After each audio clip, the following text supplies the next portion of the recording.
So thanks a lot for having me. My name's Ozzy Campos. I'm a geospatial data engineer. I do a lot of work with satellite imagery, trying to get insights out of that, and I work on an AWS development team. What we're going to talk about today is basically just like 15 minutes kind of overview of geospatial, what it is we're trying to do here, especially for this hackathon. You know, we're not going to go super in depth in these 15 minutes and master everything, but we do want to, number one, understand geospatial, basically what it is we're trying to do. Number two is there's two different methodologies and I guess like disciplines within the geospatial world. So working with vector data and working with raster data and how that interacts. Then we'll talk a little bit about use cases and ideas that we have, and then some of the tools and what they do, and I've got a few suggestions as far as getting started. We might get into Google Earth Engine. Well, I might skip that, and then just kind of, if you have a specific question with that, we can talk about that later. And then finally, just like starting the journey. So, number one, what is geospatial data? At the end of the day, all it is data that has a spatial component to it, or a location component. So, information that ties it to a specific place on Earth. So, you can think about it like a street address, GPS coordinates. I'm sure you've all heard of latitude and longitudes, which are angular units to define where something is on Earth. A county map of New York, satellite imagery showing a forest. All that ties into geospatial data. And to be clear, geospatial data isn't something that's completely separate from regular data. It's an extension of it. We'll go into that in a second. But when you do have that spatial component, you have additional tools at your disposal to try and make these data relationships based on location. So, you know, like the general question you might have is like, how long is it going to take to get home from this conference? Behind the scenes, if you open up Google Maps, behind the scenes, it's running a route optimization algorithm. So it's finding the different possible routes you can get to get home, calculates the length of all the different roads, looks at historical traffic patterns, identifies the current reported incidents, and then estimates the best route and time to get home. So all that kind of like ties into working with spatial data and geospatial data. And why it's important, it's, you know, across every different field, whether environment, urban planning, so a lot of these hackathons, you're going to be looking at things like analyzing zoning, development, where parks are. One use case that happens that's very, very important is like understanding where there's like lapses in specific services. So something like where food banks are and where they aren't. So you can kind of identify like locations that might need a food bank. Agriculture, logistics, disaster response, all those things tie into geospatial. All right, so talking about the two major disciplines, and this is really important when you're working with geospatial, is understanding how these two align and interact. So there's two different ones, vector data and raster data. And I'm saying data, but it's really like a methodology because they're a little bit different and they have different methodologies associated with it. So vector data, at the end of the day, is discrete features. So what I would say is just understand points, lines, and polygons. So points are just zero dimension, single location. So think weather stations, bus stops, weather stations and bus stops, and then that has some attribute information along the way. So if I know a weather station as it is at a specific latitude and longitude, that's a point, and then I have some attribute information about what is out that weather station. So same thing with lines, that's one-dimensional space, and that is a path or a network. So you can think roads, rivers, hiking trails. And then polygons, you know, that's parks, farmland boundaries, counties. We'll look at a map in a second here that just kind of like brings it all together. So this is one really simple example of a map of New York. So you could see on the outside of it, we have the polygon that shows the boundary of New York. We have lines, which are the road segments, so like the interstates, and we have some names associated with those. And then we have points, and those are defined, those are the cities. So we can kind of see how we use these points, lines, and polygons to build out these maps and these objects and try and get insight. So we can take it a step further. I used to work in self-driving vehicles, and it's the same concept. So you're taking points, lines, and polygons to build a scene, to build a map. But as you can see in this example, there's a lot more detail here. Like we're getting down to 2 centimeters, 3 centimeters. That's what this map is. And we're identifying things like the walls, the barriers, crosswalks, all sorts of details that a vehicle would need. But what I'm getting at with this is, and this is probably like the biggest stumbling block when working with geospatial data, is understanding how much detail that you actually need and the context of your use case. So if I was I was doing a study on like a global, environmental change, this would be way too much detail. But the information that I'm getting from those, really large like climate studies, that is not going to be useful for this type of map. So at the end of the day, it's all about balancing the information that you have and what it is you're trying to analyze and understand. Make sense?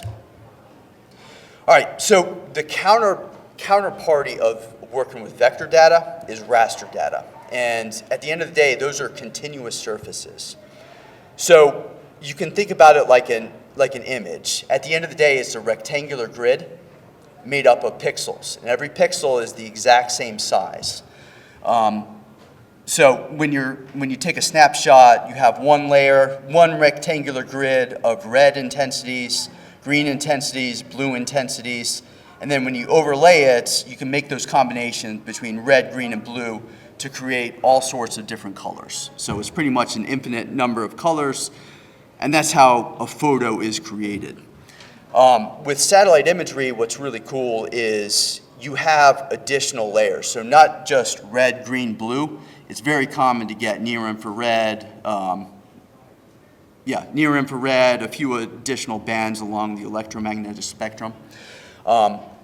So these values could be something like building out a vegetation index because chlorophyll interacts differently with near infrared versus the visible spectrum.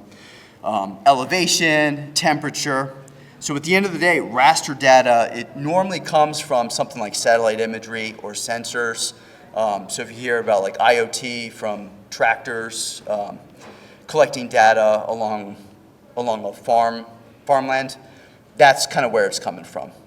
So this is just one example. This is a regular image. So there's a layer of red, green, and blue to come up with an image of, I believe this is Ecuador.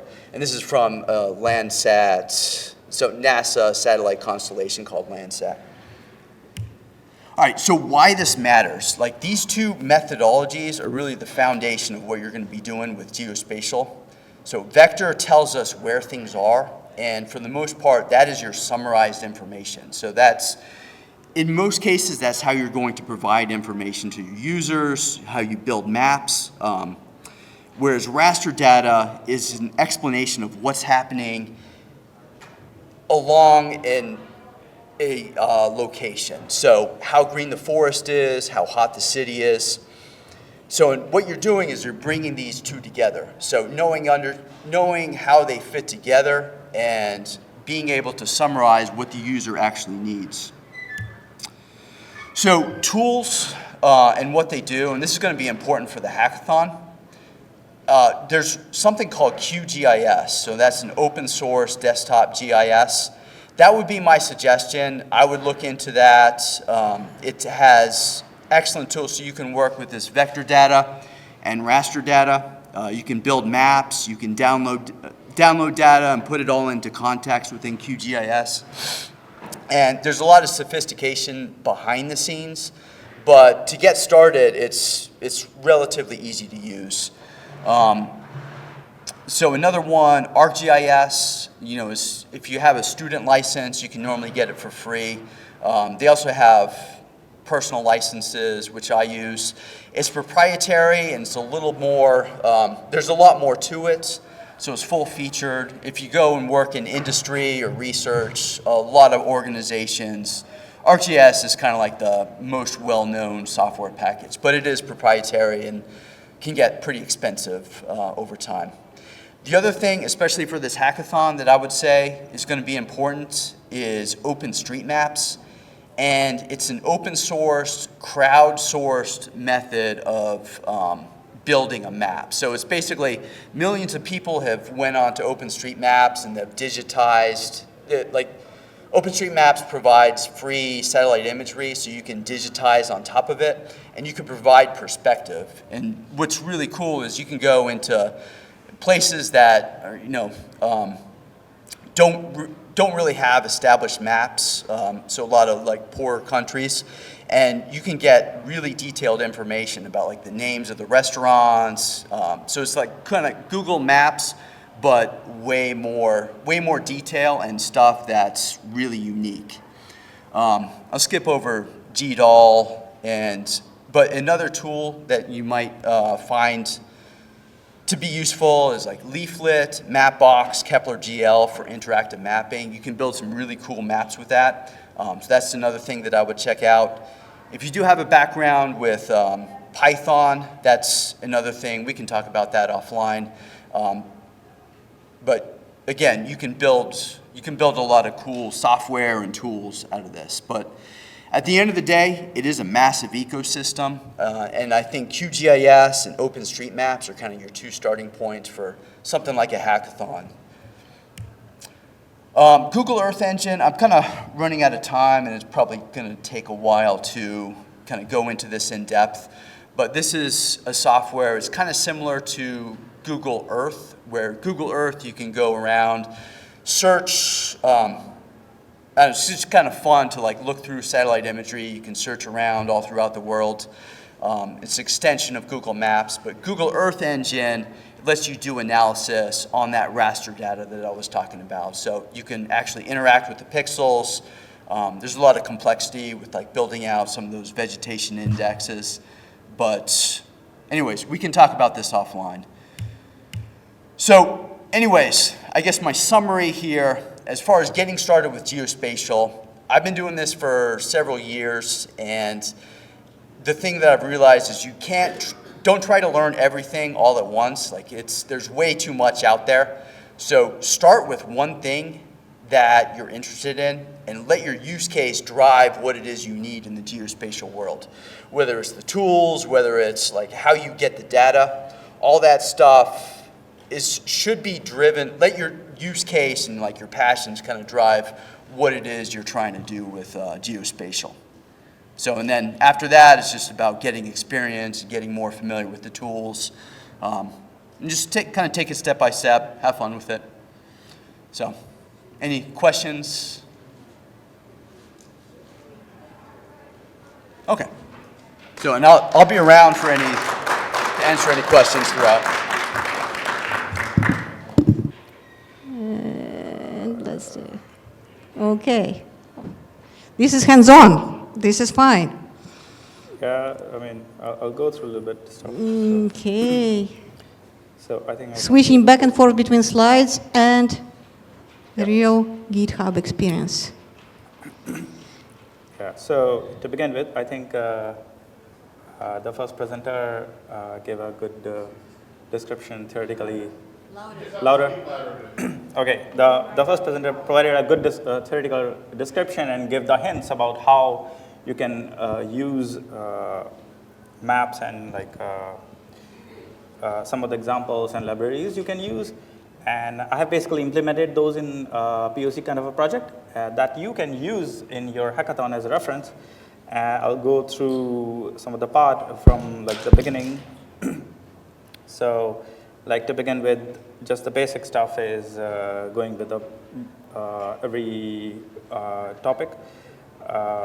Is to begin with, for the foundation is GenAI is more of a umbrella term to give a prompt on the text or something, expect something, text in return or image or video based on that, and Google Gemini is one of them.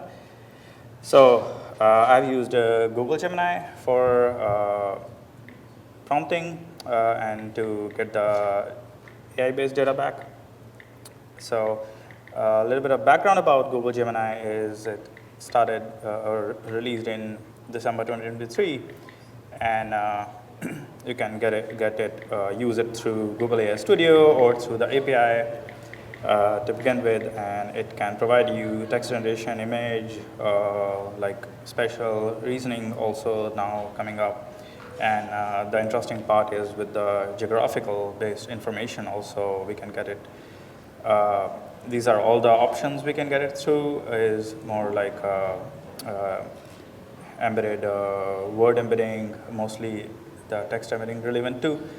And with Flash, you can get the audio, images kind of information. And there are some more reasoning-based options are coming now. So on the basic overview, you give, in like this is a JavaScript snippet, you give the prompt and you get the response back based on what you're looking for. So going forward with the map is we can use the map API to generate the map. And I'll show you. I have a dummy app for that. So this is like I'm running locally on my local host, and so and I have put its source code also. I'll give you the URL, and it's somewhat similar to look like Google Map because I'm using Google Map API. So it basically generates the map, but we can do more customizations because we're getting it through the API. And like if I have like added some of the locations here randomly, and like if I want to search about any it will maybe able to search. It'll give you longitude, latitude for the Times Square, and we can save it. And now when I'm searching any location or pointing any area, it'll hit Google Gemini. For saving, it was asking for the name, and then the prompt goes to Google Gemini API, and we get the response back based on that. And I think it's a little bit readable. It looks a little blurry. But this is the main idea, and you can use this idea later on to implement your web app or basically your hackathon project as well. So if I try to show you, I'll show you through the more with the and the other slides about the files. So with the map SDK, if we try to see what we can get, we will just generate the map, or we can get more information out of it. Like we can get the routes information about geolocation, about every specific area, and we can get the air quality, solar, like pollen data information if we want to collect out of it, and the street view that we see in the reality in the map. But if we want to see where we can know more about it, is Google Map developer documentation mentions these things similar way, so you can use those as a reference. So that I have summarized here as well. So when I'm checking back the API, so the app, and like if you are nearby, you want to check with that like traffic location, how much is the traffic in your area. I'll just search it. I have to zoom it a little bit.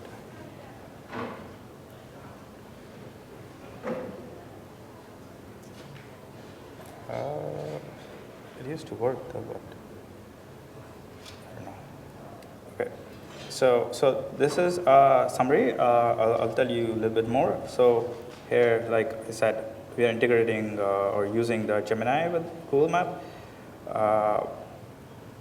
So with Gemini, you can get like more internal data. I think you can't get all this information from OpenAI or other, but I haven't done testing because it's Google specific. So the integration with Google may work better in this case. So this is just a screenshot that I was showing. So going through the core components of it is like if these are all in the GitHub repo also. Going through, like there will be a map config.js in which we are basically generating the map or using the Google Map API. And then there's a location manager which handle the interaction when you're clicking and trying to get more information about the location or getting the routes information. And UI controller basically gives you user interface events, and when you're clicking and you're expecting a response. So what it's more about that. And API service have more like API for Google Maps and Gemini API. And then, oh yeah, I forgot to tell about that. I have added a chat interface also here. Maybe I was thinking that if you want to know more about any location, like if I want to know if Times Square allow, I have a small baby, so I was just thinking in that way, allow stroller. So we can ask those random questions, kind of FAQ back to from within the map. So it's kind of, you have a Google Map assistance also. So you can come up with different idea. I came up with this. So to show you the code of it is, so when we say map config, initially we have to set some longitude latitude where we like load the page. We want to show like where the cursor should be. It should have some specific location, and then if you have done some JavaScript, maybe you can figure out also. It's mostly like when we are clicking to give the response back. And the other one that I was talking about is location manager, which handles the location interaction. So when it's mostly you're getting events when you're clicking the load, and it has to give or change the location according to and give you the longitude and latitude. So it will set the position for that. So this way, you can find similar information, and going with the flow of how it goes through is when you click, the map click will handle the trigger, and then you'll move forward is you have to, the API, application will going to do the reverse lookup based on the location you have clicked on the longitude and latitude, and will give you the location name. So it's a reverse lookup with the name from the longitude and latitude. And then API has to, when it's contacting with Gemini API, it's giving back the prompt and getting the response to show it on our UI. So, and then this I have shown you, right, as a demo. But if you want to go further with any other web application also, you can make a Chrome extension also out of it. I have added repo for that as well. You can try both ideas. And so Chrome extension, if I just, yeah. So this is the documentation for Chrome extension. There's more like a extension platform has versions. So it's manifest version 3 is from 2020. I don't know what's year. I think it just came recently. So it has some challenges to show you here. Is the other part is when you try to use external APIs, like if you want to contact with the Google Map API or maybe Leaflet, just like I forgot the name of first presenter. So he was giving you example of leaflet, and this is the leaflet web page for the JavaScript library. You can generate map with that also. I will show you that. So it can't, the Chrome extension with Manifest version 3 won't allow you to communicate with the external APIs. Then the workaround, as of now, I found is you download those libraries and you save them locally, like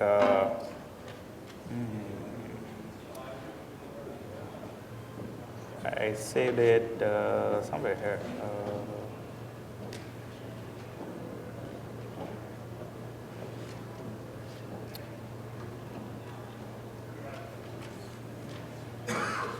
Thanks. 1 second.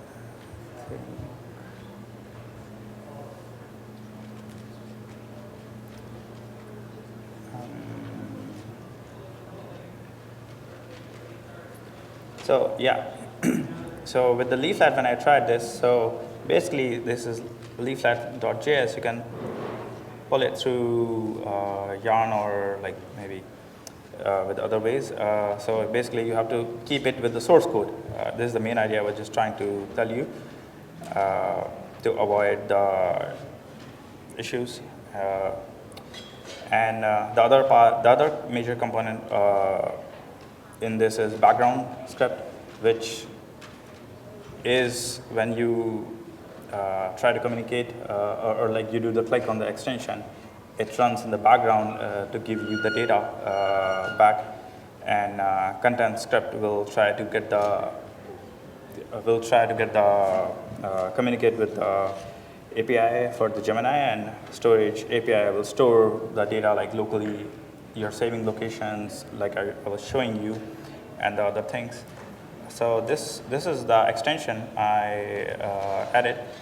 So it looks a little bit similar, but you might observe the UI is different.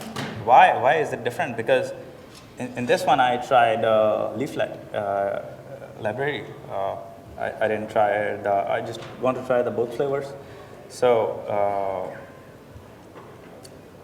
so these are, and then when you try like a local app or any where on server you're running in a web app, it works fine. But when you will try to restructure the application based on the Chrome extension and we'll try to run it, and like if you click it like this, I mean it's just the same one.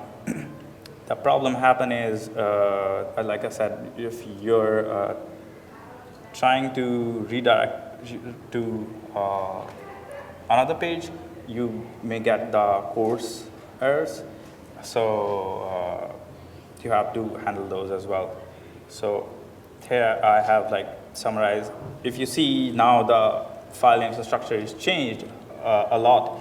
I mean, if someone has made the Chrome extension before, may be able to may not get much difficulty in that. But if I see that, like this is one of the common file you have to add, which has mostly information like which manifest version you're going to use and your version of the app and all that kind of information, and what will be the size of like pop-up an app you're going to add, and all the basically JavaScript you're calling as a part of it. So this, if you see, is it readable? I think not. So at the bottom, it basically shows. Maybe I can show. At the bottom, it basically shows that it's basically OpenStreetMap based generated map. So moving forward.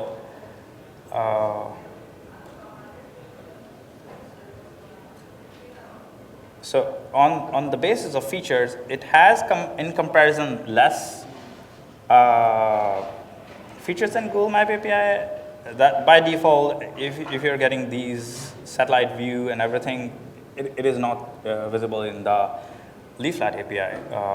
That's mostly open source and has limited information. but you can try to enhance it and improve it more with time. I don't know, it's taking time to load, it works though. I don't know, I'm connected to, maybe this, not connected to Wi-Fi, it's not that strong connection, but yeah.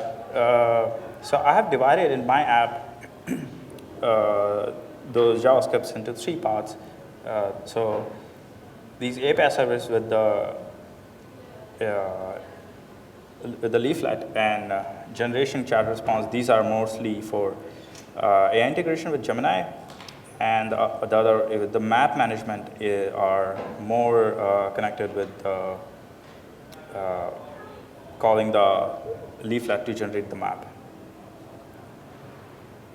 So yeah, that because there was a chat interface I added in this one as well.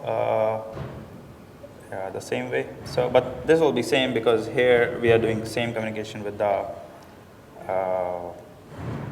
Gemini, so it won't have much difference in that. So